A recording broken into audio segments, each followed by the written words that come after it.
الناس الزي ديل اللي عندهم الشخير المرتبط بالسمنة بالليل، نصهم تقريبا عندهم ارتفاع في ضغط الدم.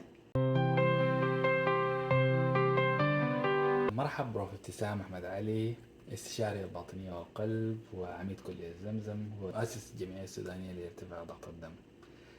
طيب، جاتنا أسئلة كثيرة من الفيديوهات اللي فاتت وقلنا نرد على بعض الأسئلة منها. طيب، السؤال الأول، آه، السائل بيسأل يعني التصنيف بتاع الضغط، إذا كان الضغط الفوق هو طبيعي والتحت هو ما طبيعي أو العكس، هل التشخيص بيكون كيف في الحالة دي؟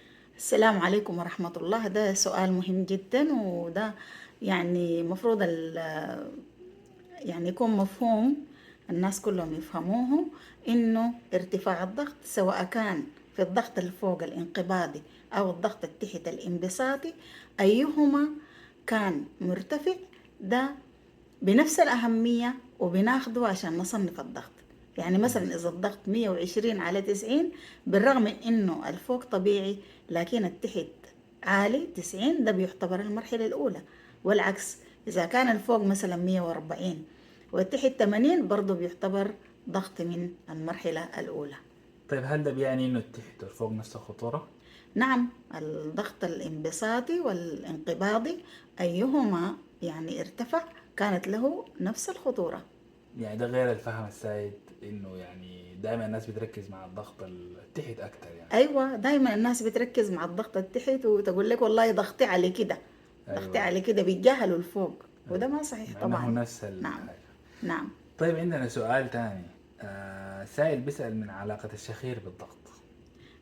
الشخير العادي طبعا، يعني هو هابط عادة كده عند بعض الناس الوزنهم عادي أو له علاقة الشخير مثلا بأسباب تخص الأنف والأذن والحنجرة، ده ما عنده علاقة بالضغط. طيب، التنوع عنده علاقة بالضغط؟ الشخير اللي عنده علاقة بالضغط هو الشخير المرتبط بالسمنة، السمنة الزائدة أو البدانة.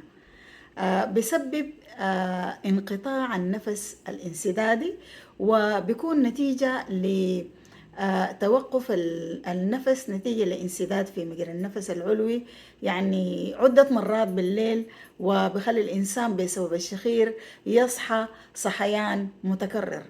ده هو الشخير. الناس الزي ديل اللي عندهم الشخير المرتبط بالسمنة بالليل، نصهم تقريبا عندهم ارتفاع في ضغط الدم. وهل برضه بيأثر على مدة النوم؟ يعني هل مدة النوم بتأثر على الضغط برضه؟ نعم، لأنه انقطاع النفس الانسدادي أو الشخير المصحوب بالسمنة أثناء الليل أو أثناء النوم بسبب ارتفاع ضغط الدم. المسألة دي طبعا بتؤدي لنقص في الأكسجين، وبتؤدي لنقص في مدة النوم. وزي ما قلت، النقص في مدة النوم هي نفسها عامل خطورة لارتفاع ضغط الدم، لأنه النوم في أثناء النوم الضغط بيكون نازل. ايوه، ايوه، وده ده بيقودنا للسؤال الثاني. برضو في واحد سائل، هل في فرق بين الضغط بالليل والضغط بالنهار؟ نعم، في فرق بالضغط بالليل. الليل طبعا كناية عن النوم يعني. ايوه. الإنسان لما يكون نايم ضغطه بيكون أقل من ضغط الإنسان الصاحي. و- وليه يعني؟ سبب شنو؟ ده لأسباب، في أسباب سيكولوجية وفي أسباب فسيولوجية. من الأسباب الفسيولوجية لسه يعني مثلا الإنسان أثناء النوم بطبيعة الحال عدد ضربات قلبه بتقل، وكمية ضخ الدم من القلب برضه بتقل، ومقاومة الأوعية الدموية الطرفية برضه بتقل وكده. ودي كلها بتؤدي ل يعني انخفاض نسبي في ضغط الدم. وفي عوامل برضو سيكولوجية. طيب، اسباب سيكولوجية كيف يعني؟ سيكولوجية بمعنى انه يعني يكون ما في ستريس والانسان يكون ريلاكس وكده، واحسن تجنب المشاكل بالليل عشان الزول يعني يقدر مشاكل ينام. بالنهار عادي؟ والله يستحسن تكون ما في مشاكل ذاته، ولا بالليل ولا بالنهار. ايوه، كويس. طيب، حاجة أخيرة يعني، انقطاع النفس الانسدادي ده يعني يعني علاجه كيف يعني؟ انقطاع النفس الانسدادي عند الناس اللي عندهم سمنة وبدانة وكده، ديل أساس العلاج هو التخلص من هذه السمنة.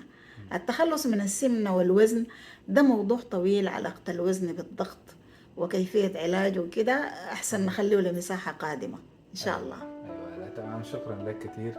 ولو في أي زول عنده اي سؤال ممكن برضه طوالي يسأل، واحنا ممكن كل فترة نجاوب على الأسئلة. شكرا. شكرا جزيلا.